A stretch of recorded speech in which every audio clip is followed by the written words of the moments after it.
Antarctica ने पूरी दुनिया में खतरे का गंभीर अलार्म बजा दिया है।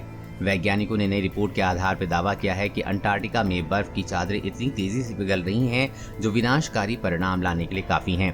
वैज्ञानिकों ने रिसर्च के आधार पर कहा है कि जो नया अनुमान लगाया जाता है वो कुछ दिनों बाद गलत हो जाते हैं और पुराने अनुमान की तुलना में काफी ज्यादा रफ्तार से अंटार्कटिका में बर्फ पिघल रही है, जिसका नतीजा ये होगा कि पृथ्वी पर मौजूद कई शहर पूरी तरह से डूब जाएंगे और हाहाकार मच जाएगा। अंटार्कटिका को कवर करने वाली मशहूर फोटोग्राफर ने कहा कि किसी वैज्ञानिक को अब ये बताने की जरूरत नहीं है कि अंटार्कटिका का कितना बुरा हाल हो गया है। मशहूर फोटोग्राफर कैमिली सीमैन कहती हैं कि अब ये जानने के लिए उन्हें संयुक्त राष्ट्र की रिपोर्ट की आवश्यकता नहीं है कि पृथ्वी खतरनाक गति से गर्म हो रही है। वो बताती हैं कि मैंने इसे अपनी आंखों से देखा है, महसूस किया है। फोटोग्राफर कैमिली सीमैन 2004 में अंटार्कटिका का दौरा कर रही हैं और वो नेशनल जियोग्राफिक के लिए कई अंटार्कटिक प्रोजेक्ट पर काम कर चुकी हैं और बताती हैं कि उन्होंने अंटार्कटिका महाद्वीप में पिछले कुछ सालों में भारी परिवर्तन देखा है।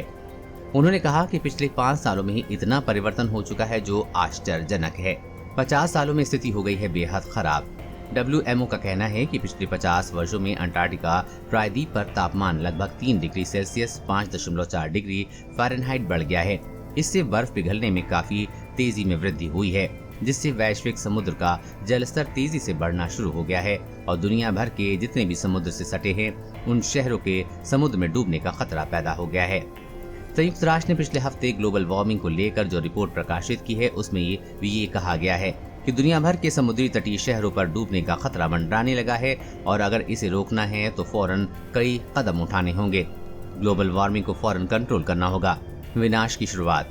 दरअसल अंटार्कटिका पृथ्वी का दक्षिणतम महाद्वीप है जो पूरी तरह से बर्फ से ढका है। इसके अलावा ये एशिया, अफ्रीका, उत्तरी अमेरिका और दक्षिणी अमेरिका के बाद पृथ्वी का 5वां सबसे बड़ा महाद्वीप है जो 140 लाख वर्ग किलोमीटर क्षेत्रफल में फैला है। अगर वहाँ का तापमान बढ़ता है तो जाहिर सी बात है कि बर्फ तेजी से पिघलेगी। ऐसे में समुद्र का जल स्तर बढ़ जाएगा जिससे कई देशों के तटीय इलाके डूब सकते हैं या फिर इसमें बड़ी तबाही आ सकती है। एक अन्य रिपोर्ट के मुताबिक 1979 के मुकाबले 2017 में अंटार्कटिका में बर्फ पिघलने की रफ्तार 6 गुना बढ़ गई थी, जिसकी वजह से अब कुछ ही सालों में विश्व के सैकड़ों शहरों पर तबाही का खतरा मंडराने लगा है और फिर इंसान कुछ नहीं कर पाएगा। देश और दुनिया की हर अपडेट पाने के लिए चैनल को सब्सक्राइब करें।